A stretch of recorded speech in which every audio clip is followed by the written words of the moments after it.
ई जुल्मी जमाना सितम के तनो ढाई न कबहू ए दुनिया से मोहब्बत उड़ाई।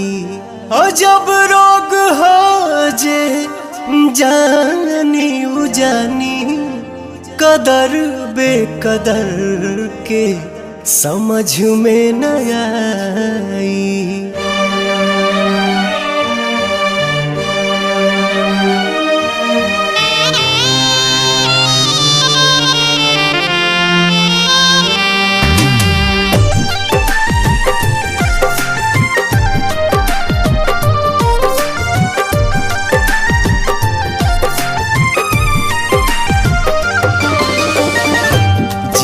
मरे के संगे खैली कसम संग ही सहे के रहे सारा सितम।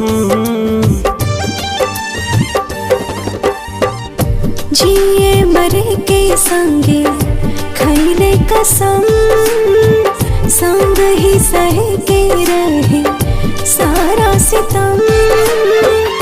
उहे जान भैली अनजान कहे पूछ के बतावा तनी चान।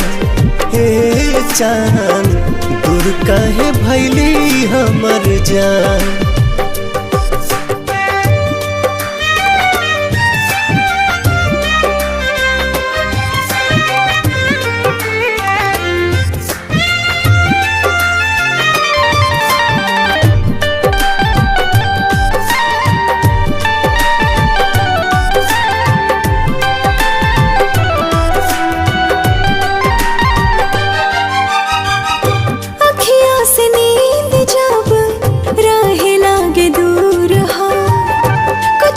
जरूर हाला नैन के कसूर हो।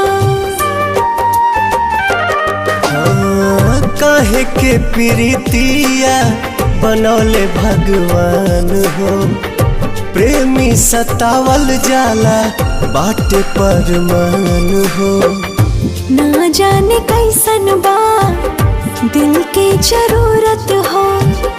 हर पल निहारेला उनके ही सूरत हो।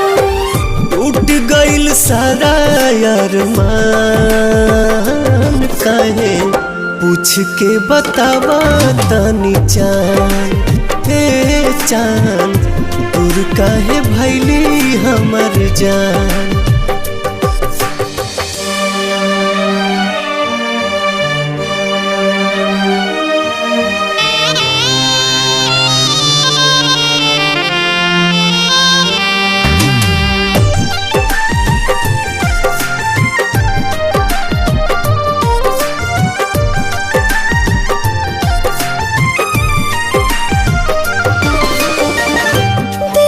जरूरत होला सच्चा दिलदार के।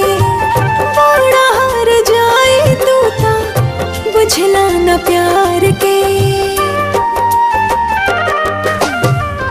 फिर ना दोबारा कब हो पाई प्यार हो। बसल बसावल दुनिया भइल उजार हो। सपनों में ना सोचनी ऐसन कब होई। दिल भर के याद में अखियाँ कब रोई। घुट घुट के निकाले परान कहे पूछ के बतावा तनी चान। हे चान दूर काहे भैली हमर जान।